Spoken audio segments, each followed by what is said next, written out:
sa mga nagbabalak mag-Canada dyan, pag-isipan nyo mabuti.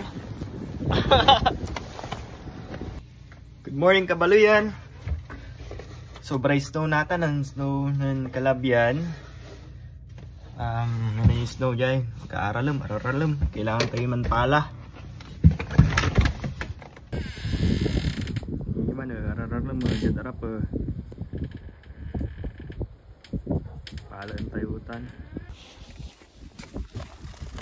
Kailangan tayo. Ay.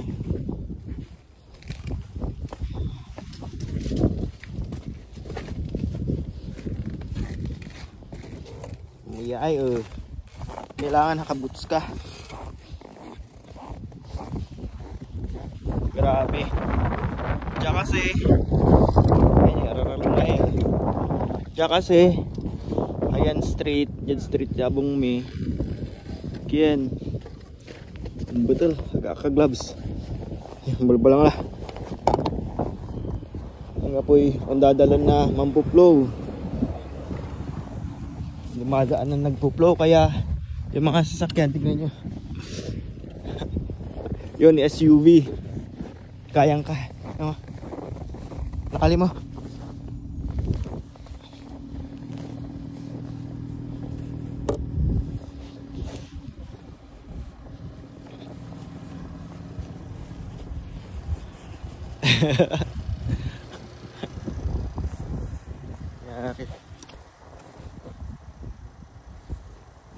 Kunin muna natin yung gloves kasi sobrang lamig. Hindi natin kakayanin kapag wala tayong gloves. Naiwan ko kasi sa loob ng kotse yung gloves, kaya kukunin ko muna. Pati na rin yung scraper at brush. Grabe snow. Picture muna para may remembrance. Yan, kung bago ka pa lang sa aking YouTube channel, ako pala si RJ ng MRD Vlogs o Mabet and RJ Dumanog Vlogs. Kaming mag-asawa ay taga Manawag, Pangasinan. Ikaw kabayan, taga saan ka? Baka pwedeng paki-comment naman para alam ko kung saan umabot itong video na ito. February 26, 2024, around 7:30 AM. Lloydminster, Saskatchewan, Canada. -20. Feels like -33.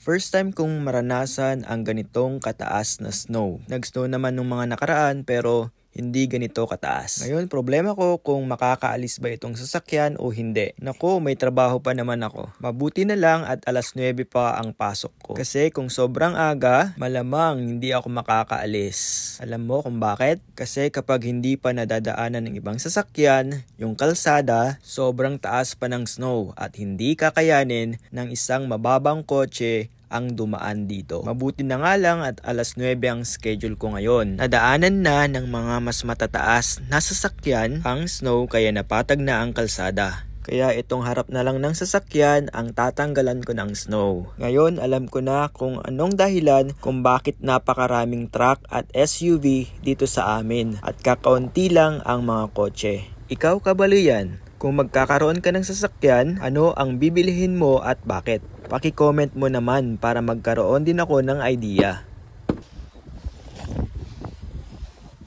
So yan, tinanggalan natin dito. Yan, natanggal natin oh. Hindi ko alam kung nakikita nyo. Yan, dadaanan dito.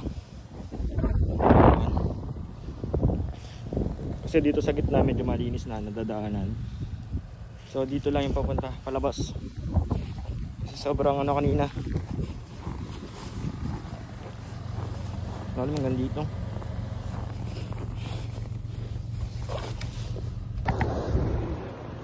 Yan, sa mga nagbabalak mag-Canada dyan, pag-isipan nyo mabuti. Pag-isipan nyo mabuti kung kaya nyo ba ng snow. Paminsan-minsan lang naman ngayon. Tara, samahan nyo akong mag-drive para makita nyo yung daan. Ilalagay ko na lang sa comment section yung link ng video. Maraming salamat, drive safe mga kabaluyan. Subscribing, liking, and sharing is caring.